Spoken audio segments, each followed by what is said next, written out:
value chain. Since the Commission launched the online registration portal in July 2021, a total of 1.1 million registration transactions have been recorded. The portal has experienced a hive of activity this year, with 52% of all transactions being recorded in the 11 months of the year. New registrations amount to 40.6% of the total online registration activity. Once again, women are the majority users of the online portal at 56%. Young persons under the age of 29 indicate a strong usage level at 49.6%. We have noted pronouncements of arrangements by the Department of Home Affairs to open its offices last weekend, as well on this weekend, to allow citizens to collect identity documents, as well as get replacement IDs, including temporary identification certificates. These offices will be open between 8 and 5 on both days on the weekend. We thank the department for avoiding. The Commission makes an impassioned call on all adult South Africans to seize the moment by registering as voters. Only those who are on the voters' roll can have a say in the electoral outcomes next year. Even if you have not as yet decided to vote, it is still important to be on the voters' roll, because your choice can only be recorded if you are registered. Therefore, by not registering, essentially you lose your voice. Importantly, the Commission encourages registered voters to check the correctness of their details by visiting registration stations over the weekend. This is crucial because with the amendment to prescripts, voters may only vote in the voting district in which they are registered. Deviation from this general rule is only available on pre-notification to the Chief Electoral Officer by a date to be regulated in terms of the election timetable. Our contact center has been activated and can be reached on 0800 11 8000. The web chat on our website has received considerable number of visitors and closely followed by our WhatsApp chat. So join the community of citizens who need more information to register by sending hi on our WhatsApp line, which is 0600 88 0000. It is your democracy, own it. Thank you. Thank you so much, CEO. Definitely this weekend, it's your democracy, own it. I'm going to open the floor for questions of clarity or any other issues. Please introduce yourself and then pose the question. Thank you very much. My name is Yanda Ngobo from Newsroom Africa. Mine is just a logistical question. So from your existing voting stations, just the close to 24,000, I'm sure by now you know which ones are the problematic ones in terms of signal or safety. What is the level of engagement with stakeholders like the police? Which areas are hotspots? And, you know, maybe cell phone networks in terms of temporary cell phone towers. Are those some of the arrangements that have been put in place? Because we know, yes, CEO, you're talking about the voter management devices, the software being updated, but we experienced those challenges in 2021. So what are the other mitigating factors that have been taken into consideration? Thank you. Sorry. Good morning, everybody. It's Natasha Puri here from SABC News. Just as a follow-up to Zianda's question, I mean, we've seen this in, you know, previous times where you have service delivery protests close to voting stations. Has the IEC engaged with police perhaps to beef up security around those voting stations. Mr. Mamabolo, you mentioned the temporary voting stations. Is this outside of the 23,292, correct me if I'm wrong, voting stations that will be open this weekend? Furthermore, you mentioned the issue of conducting a dry run on the weekend of the 28th of October. I know that the IEC had experienced some challenges with the voter management devices. What other challenges have you experienced, and can you assure us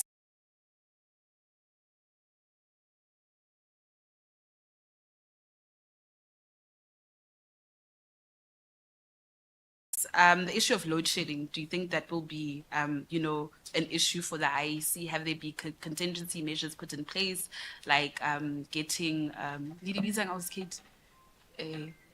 yeah, thank you. You know what I'm trying to say. Thank you. Thanks. Leanda, you want to make a follow-up? Yes, All sorry. right. Just a question of clarification. What precipitates the need to have a temporary voting station? And in terms of the infrastructure of these temporary voting stations, will it be exactly the same? Just for clarity. Before we do the last round. CEO says that because of the changes with regard to the prescripts, voters will only be allowed to cast their vote in the voting district they are registered at. I think over the past years or electoral cycles, one would be registered in one province and they would be allowed to vote in another. The only difference, I suppose, was that they would not be given the provincial ballot if they are voting in another province. If you can just clarify here, what informs this particular decision? Do you not therefore think that for reasons beyond other people's control, somebody who find themselves in the Eastern Cape and they are registered here, you are denying them that opportunity to cast their vote fully? What informed these changes in the law? Thank you very much. Let's pause on that note. May I allow the CEO and team to respond to the questions? CEO? No, thank you very much. The issue around disruptions at registration stations, of course, within the auspices of the net joins security role players that has been established, and the responsibility of that priority committee is to look at the security of the electoral process from beginning to end. And plans have been done and agreed at that level. So it is our expectation as the Commission that the plans that have been agreed with the security establishment will be such that there are no disruptions. Cell phone networks, indeed, we are working with partners within the telecoms industry to ensure that the infrastructure that we require to make the process seamless, it's effective. But should, for any reason, be a disruption to connectivity, that should not affect our operations, because the voter management device will then operate in an offline mode. And when we are offline, it doesn't mean we cease operations. We only mean that there are no active transmissions of transactions at that point. So the VMD will continue to operate in an offline mode, and at a point where it reconnects to the central database via the APN, at that point it will transmit the data into our database. So the configuration of the applications and the device are such that in an offline mode, operations will continue.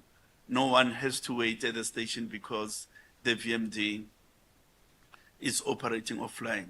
Offline merely means it's recording the transactions on the local machine. What informs the need for temporary voting stations? Of course, South Africa remains a country of uneven development. There are sections of our settlements which are endowed with world-class facilities, and we are going to be using those. But there are also sections of our society where there's a dearth of public amenities, such as community halls, schools, and so on. Yet the people resident in those types of settlement are also entitled the registration process. They are also entitled the franchise right. So temporary voting stations are created to facilitate the franchise of people living in those types of communities. The dry run issues. The dry run has been a very strategic investment that the Commission has made, because absent the dry run, there would have been issues that may have arisen on registration weekend. But because of the dry run, we're able to identify those issues and take mitigation measures. Some of the issues that emerged was the transfer of transactions into the database. Optimizations have now been done, and that process is resolved. Similarly, there was an issue with our metro line between ourselves and Telkom, but again, it was an infrastructure issue. Routers had to be replaced. So there were very important lessons on the infrastructure side, as well as on the software coding side, that we've identified, and those have since been rectified. Load shedding, it's an issue of concern always, because it affects our business operations. However, on this occasion, we won't be so much reliant on the day on energy supply, because the VMDs will be pre-charged, and in a full battery charge, they should be able to carry the day without necessity for energy connections. Of course, the situation gets slightly more complicated for election day, but we'll deal with that in due course. For now, we are comfortable that the VMDs, if fully charged, they should be in a position to carry the operation for the day. Section 24A has been amended by Parliament, so it's a statutory matter. Why was it done? To fortify the credibility of the process. If you recall, there were allegations in 2019 of people having voted multiple times, having gone to their station and having received a Section 24A elsewhere. Those were allegations. The relevant people were arrested and brought before the courts. And in all instances, they indicated that they only attempted to do so. And some of them paid fines to the courts. Now, you don't want a repeat of that. Hence, Parliament felt it's necessary to strengthen the provision. It is still available. It's an available facility, but you're going to access that facility by pre-notification. In other words, you can't just rock on the day. You must have notified the Chief Electoral Officer through a mechanism that we will outline a little later on, of your intention to vote outside of your voting station. So it is not a facility that is taken away. It is only availed on pre-notification. Thank you so much, CEO. I've got a question from our province, the IEC in Limpopo province. They're holding a media training. There's a question here from Mukurukuru Media. How are you ensuring that minority groups and marginalized communities are adequately reached and encouraged to register?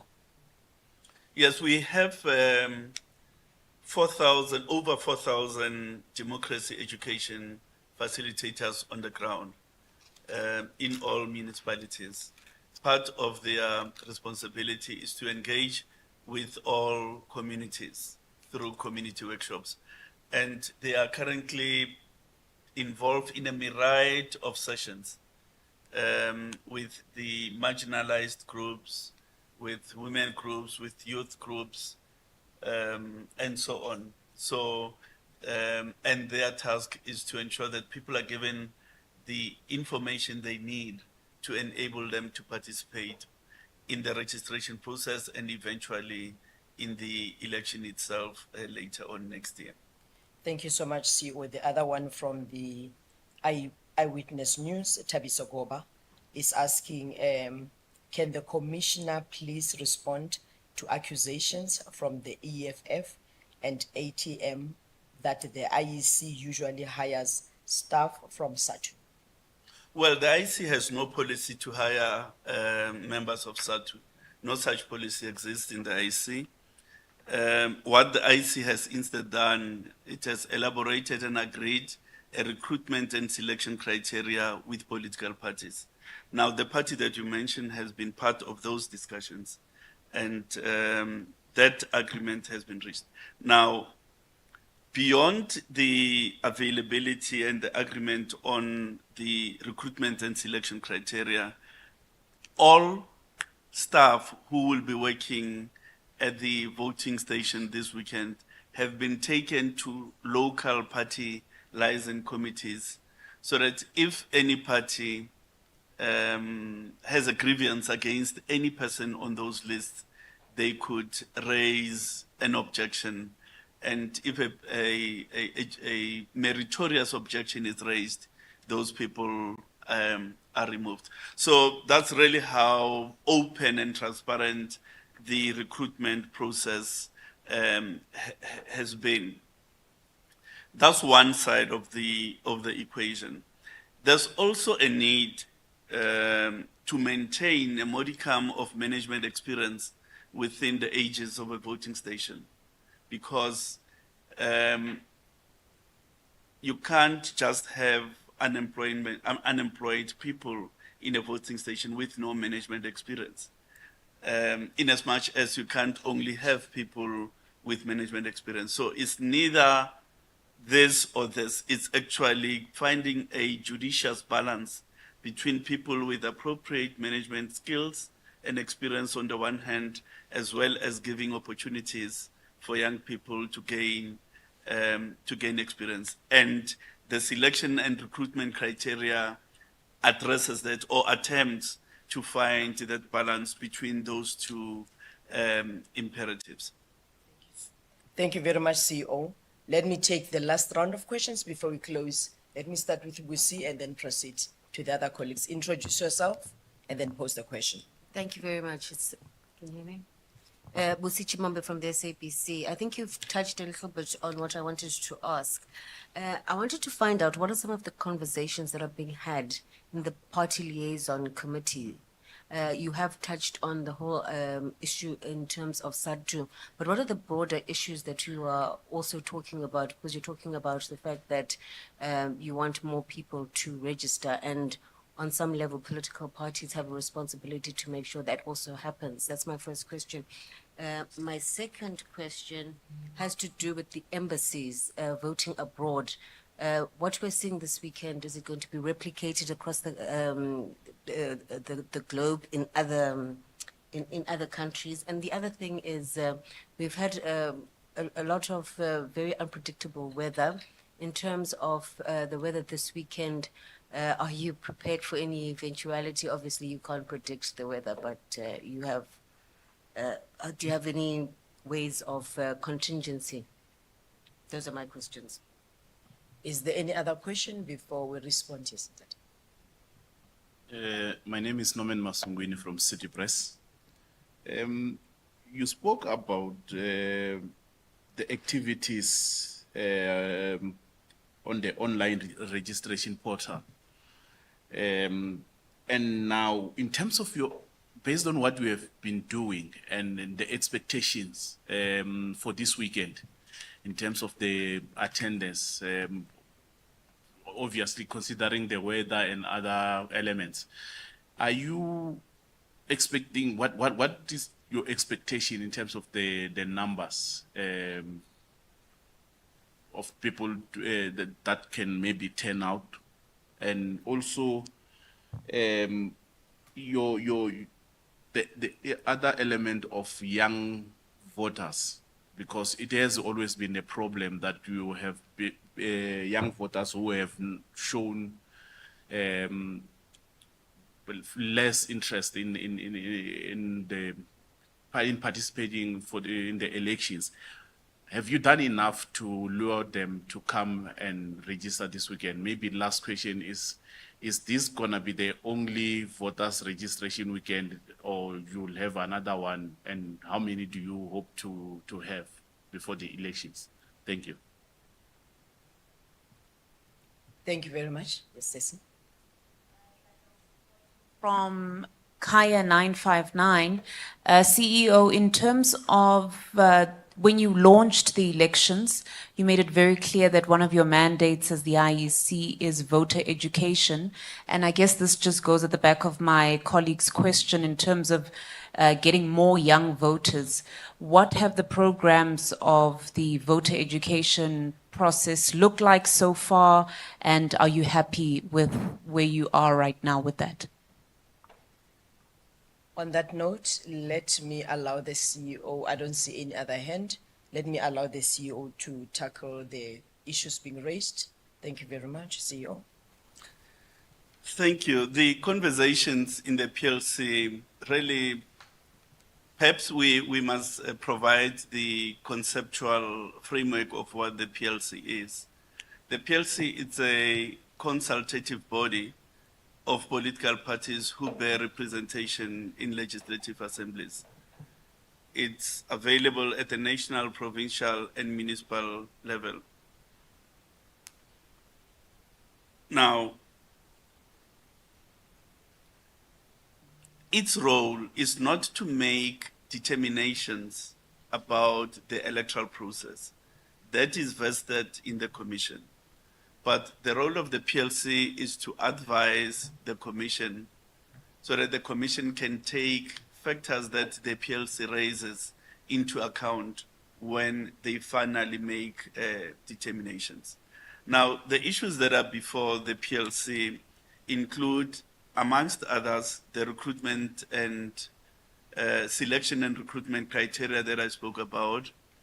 It involves looking at the list of voting stations to look at the appropriateness of the location of a voting station vis-a-vis the boundary of a voting district. Is to look at suggested presiding officers, and in fact, if they feel that a presiding officer has a high political profile in a particular locality, then they can raise an objection. But the PLC also discusses proposed regulations and other legislation. For instance, the regulations that went through the public consultations, they were also presented to the PLC to air its views so that when the Commission finally makes the determinations, it could take into account the views of the Party Liaison Committee. But the PLC also plays a very important conflict management role. When there are inter-party conflicts in particular localities, we find that the local members of the PLC facilitate the resolution of conflict that happen. So it's an important cog in the conduct of election. It's a structure that we value as the IEC because there's a lot of experience that is embodied in some of the members of the PLC. And we think we need to keep it. And in fact, most countries come here, to come benchmark about the operations of the PLC, and it's been replicated in many other jurisdictions. There will be a registration weekend at the embassies on the date which the Commission will announce to give South African citizens abroad an opportunity to enlist on the roll and to record their votes when an opportunity comes. But beyond that, there will also be an online facility availed to South African citizens who are abroad. So both those modalities of registrations will be availed to South African citizens who are abroad. The weather, it's a tough one because our weather patterns are quite unpredictable. We are looking at the weather predictions, and we hope for a less than inclement weather over the next few days, so that it is warm enough, everybody doesn't have hurdles to get to the voting stations. In terms of the emergency situations, of course, we, as part of the priority committees, which are also established at the provincial level, the provincial disaster management is involved to assist in the event disasters arise. The numbers, what do we expect by way of the numbers this weekend? Let's say this, we've built capacity to register the entirety of the 39 million people who are eligible. So we have the capacity, infrastructure-wise, human capacity-wise, to deal with everybody that comes up. But we've got to be realistic because our registration framework is not compulsory. It's a voluntary system. So I think the Commission would be happy to enlist an additional 1 million people on the voters' roll. Young voters,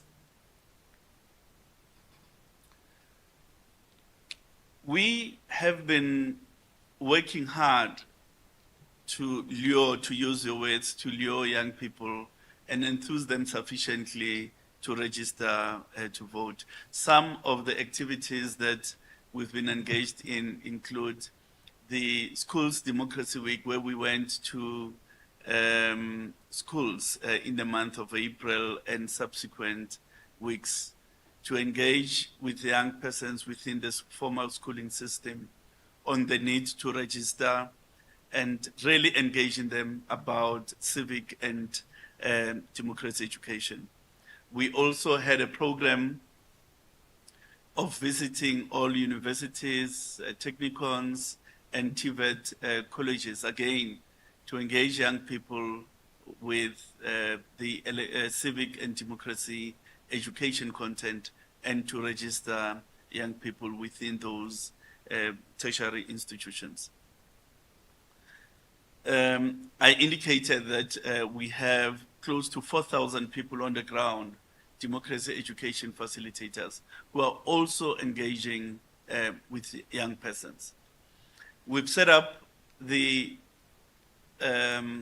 voter registration portal in part to ensure that there's a facility for young people to register using their mobile devices, because the mode of communication for young people is through mobile devices. So they engage politically, they engage socially on mobile devices.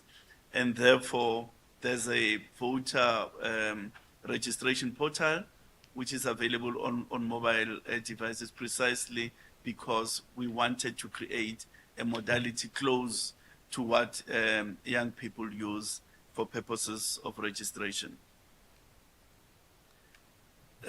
Is this the only registration weekend?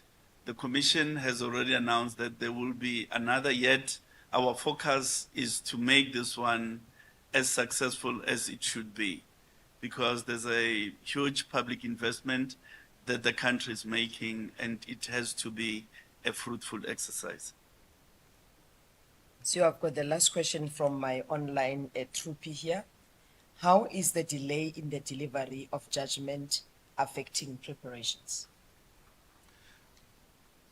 Well, the attitude of the Commission is that the court must be given the space to look at all the issues and announce the judgment, hand down the judgment at an appropriate point.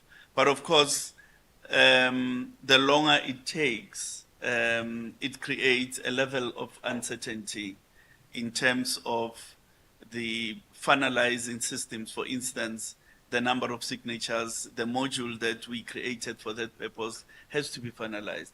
And it has to be finalized on a certain figure that is pronounced on by the Constitutional Court. CEO. Looks like we have covered all the key questions. The statement is available online. All our platforms are available to South Africans. You Google us, you find us everywhere, on WhatsApp, on contact center, on Facebook, Twitter. On that note, ladies and gentlemen, it's been a great start to voter registration weekend coming ahead. We're going out in our numbers. CEO has given us a number. I'm hoping that we'll beat his number. He's sitting at 1 million. I'm not sure, Zianda. Let's see if me and you and I can say, oh, Zianda is out. Let's see if we can beat the CEO's number. It's 1 million it is. Let's see if you can beat it. On that note, thank you very much. Have a fabulous weekend ahead. Thank you very much.